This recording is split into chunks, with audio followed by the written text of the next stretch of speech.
Hey everybody, I'm Julie Albini here on November 3rd with Joseph D'Amelio in his awesome kitchen to hear a little bit about his family's restaurant back in Connecticut, D'Amelio's Italian Eatery. So first off, Joe, thanks for taking the time to sit and chat with me. Tell me a little bit about your restaurant. So your family owns an Italian Eatery in Connecticut. So tell me a little bit about how it started, like its story. So basically my dad and my uncle both started the restaurant. My dad was about 15 years old and my uncle was 18 at the time then. My uncle was right out of high school, my dad was still in high school. And basically it started out as a convenience store slash deli. It was more like an import and export type of thing, so they'd get like cheeses and hams and prosciutto and stuff like that from imported from Italy and then sell it back in our neighborhood. It was called Town Plot, like the region, the small region in Waterbury. So from there, they discovered that my uncle actually was a good cook, a real good cook, took after my grandmother, their mother. And so they decided, what the hell, let's go with it. And then, so my Uncle Joe started to cook. They converted it from a deli to a restaurant, just a basic restaurant, nothing really too special. And then it's been open for 33 years. So over these last 33 years, they've been just upgrading and evolving, to go with the times and to just branch out and make themselves bigger. So they went from a convenience store and deli to a restaurant, just one floor, to a two-floor restaurant. Then they added an outside patio. Then they added a full bar that holds 30 people. And then we just finished adding last year a private party room down, so it's a third floor now. So the rest, it started holding I think like 10, 15 people, and now it holds upwards of 100, 125 people. That's awesome. So that's good.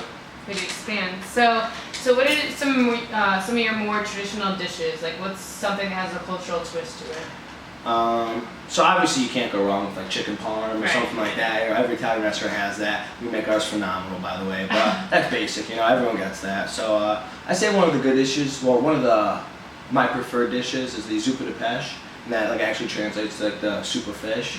And so in it there's like a whole pound of like whatever pasta base you want. I like angel hair preferably. And then there's shrimp and lobster, bits of lobster and clams and mussels and I think there's scrod in it. And there's just so much seafood and everything.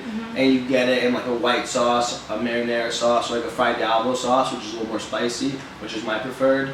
And that's definitely, I think, one of our big things there. Right, so I know you said that your uncle does a lot of the cooking, so are a lot of the recipes used for these dishes? Are a lot of them passed down from your family, like traditional recipes? Oh yeah, of course. They come straight from my grandmother, my mom and aunt, so that's where that's where he learned to cook, and now it's just basically taking the basics and expanding on them and changing them up a little bit. Right.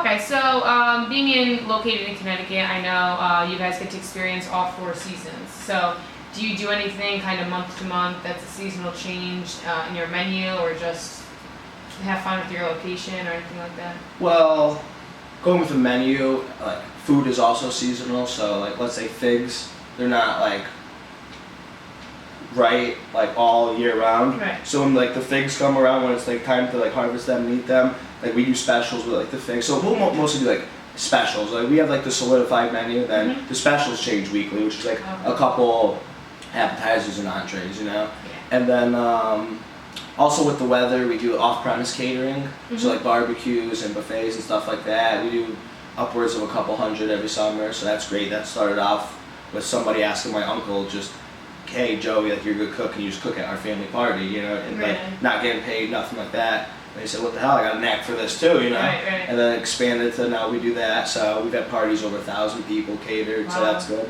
And then actually this time of the year is we make stuffed peppers in the kitchen. So my dad, my uncle, my grandma, they take little cherry peppers and they gut them and pit them and stuff. And then they take cheese, wrap it in prosciutto, stuff the pepper with it, and they put it in like a vinegar and oil like solution that keeps it fresh for like I had them for like over a year at one point. So that's a seasonal thing. It comes every year. That sounds delicious. They're so good. So do you guys do anything for the holidays too? I know especially Italian families, they like to get all together and it's all about the food. So do you guys do anything? We do. We offer kind of like packages, I would say.